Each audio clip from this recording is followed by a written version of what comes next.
everybody, I'm Chaz with Board Game Geek, and I'm joined by Emily from Osprey Games, and today we are going to be looking at Undaunted Normandy, which looks like an interesting game here that's in development. So please share with us where it's at and how it works. Okay, yeah, so this is a two-player deck-building war game. Okay. So both players are going to take command of US and German forces. Okay. And they're going to be fighting in a series of missions that are critical to the outcome of World War II. Okay. So the idea of the game is that you're going to have 12 scenarios within the game. Each scenario can be played as a standalone game, or you can play them in sequence.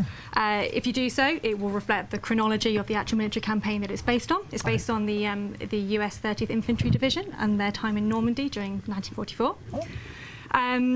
Yeah, so if you play the sequence, you're going to have a gradual progression of complexity. This is the first scenario that we've got laid out here, which is called L'Array, which introduces some of the kind of the more basic elements of the game itself. Okay. So in the game, we're going to have different types of cards. So we'll have a scenario set up in the scenario book, which will give you information about how you lay the tiles. So these will actually be tiles rather than printed out. It'll tell you the different objectives that each player will have, and it'll also give you information about the starting deck and personal supply of cards that you're going to have. Okay, it kind of has all that setup information. It will be unique per game. Absolutely, and each scenario actually has a slightly different setup, uses different tiles and different cards as well. Nice.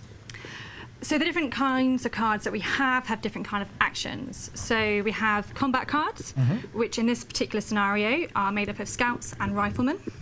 They allow us to scout, to move, to attack, and to take control of various different objectives. Okay. The other types of cards we have are command cards. So we can see that in this one, for example, which is a platoon sergeant. Okay. So this allows us to bolster, which means that we can draft new cards from our personal supply, which is open information, and it brings in new troops into our discard pile. Ah, nice. So how that varies is with the platoon sergeant, we can bolster 3 of any type. If we were to use something like our squad leader, we would be able to bolster 2 of squad B. Okay. And if we have our A squad leader, we'll bolster from squad A. Okay. This is really important because actually, if you have casualties as a result of enemy fire, you're going to actually remove cards completely from the game. Oh. So you need to be drafting a new unit so that you can keep progressing and pushing forward in your objective. Okay. The other type of cards we have are the fog of war cards.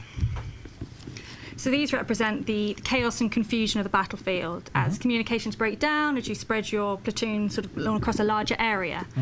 These don't really do anything besides allowing you to bid for initiative, which we'll come back to in a minute. Okay. They effectively just like clog up your deck and slow you down from being able to progress. Okay. Okay. You'll draw those when you scout, for example, as you kind of spread thinner, as you're moving your way, you're going to be obviously encountering more chaos. Okay, so the fog of war isn't necessarily like, because at first I was thinking like the map kind of introducing new areas of the fog of war, but no, it's more your deck is getting cluttered with the fog of war, kind of representing that thematically. Absolutely. So like the deception tactics that your enemy might be using might be slowing you down from being able to do the best you can, in progressing towards the objective. Okay, so there's that direct kind of effect I can have on that with. Absolutely. Nice. And what's nice about this is the way you get rid of those cards is you're going to have to use a recon action from your scout. Okay. But it also allows you to use a conceal action and add fog of war cards to your opponent's discard pile. Okay. So you slow them down as well. A typical round, so as I mentioned, we talked about initiative earlier. So we're going to draw randomly from our hand 4 cards. Okay. And we'll keep those secret from each other. And we're going to choose one of those 4 cards to bid for initiative. Okay. So we secretly choose one and we place one down, and then we're going to reveal it simultaneously. I'm doing it super secret. I'm not even looking at it. Okay. And the number in the top left is the initiative value. Okay. So whoever has the highest would go first. Oh, okay. So in each scenario, there'll be a starting initiative. In this particular scenario, it's the US. So if there was a draw and you'd also put out a fog of war, then the person who already had initiative would hold on to initiative. So at the beginning of the game, yeah. Okay. So once we've taken that, we're going to discard that card, and the remaining cards are available to us. All right. So each round, you'll play the cards in your hand, choosing actions from those cards, and then once you've played all the cards that you want to play or are able to play, you'll discard them and draw a new hand. I have a question. Yeah. Are the, now typically are the higher number cards more powerful or provide more options than perhaps lower number cards? Or is it only for the initiative value? I'm not 100% certain. Oh. Okay, so the command cards do have higher values on them. Just see, platoon sergeant has a 9 and 7, but obviously you have scouts that are higher than riflemen. Okay, because I was wondering, because the higher the card I put down for the initiative, I'll gain initiative, but I might be burning a really useful card out of my hand. Yeah.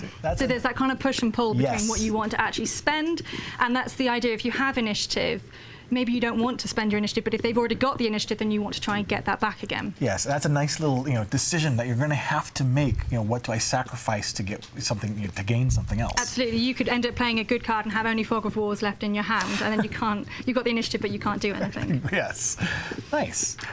So this will continue back and forth until one of you reaches your objective, which will be listed in the scenario itself. Oh, okay. So it'll vary from the scenario as well. It absolutely will. Okay. So this scenario is about gaining 5 points, 5 objective points. And you'll do that by effectively taking control. So if you had, for example, you'd scouted here already, and your rifleman moved in and performed a control action, they could flip that over, and in that instant they would have 2 points. Okay. And it's about holding on to that control as well as trying to progress and fight back the enemy. It's quite tense, it's quite strategic. You have your idea at the beginning, but then that might have to change and adapt to how the other player plays. Are the tiles here, are they single tiles, or are they going to come in the strips of 3? No, they're single tiles, and they're double-sided A and B sides, so that you can set them up in lots of different ways for each scenario. Nice. And do you know how many tiles there's going to be in the game? I don't off the top of my head. Okay. Sorry. Several at least. Yes, there's quite a few actually, yeah. That's good. Because it seems like this is, with the scenarios and everything, it seems like it is geared towards a nice campaign, but also some replayability in this. Absolutely, yeah. So you're going to set up the same objective each time, but actually what you draw is going to change things up, and the Fog of Wars in your hand are going to actually maybe change how you're able to play the game. You can go in the exact same scenario with a completely different strategy. Absolutely, yeah. And if you do choose to play them in order, you can choose maybe 3 or 4 together and play those through as a campaign, and then you can add up your score at the end, and there's a handy little bit in the scenario book that lets you tell you how well you've done actually. Okay. Oh, very nice, very nice. So yeah, this obviously is a very early prototype, I'm assuming. It is, yeah. But so it's going to be available in August this year. Oh wow. Okay. Yeah. So we will have some more stuff to show to people before Gen Con. Excellent.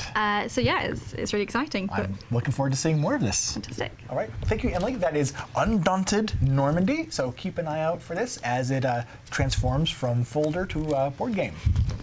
Talk to you later.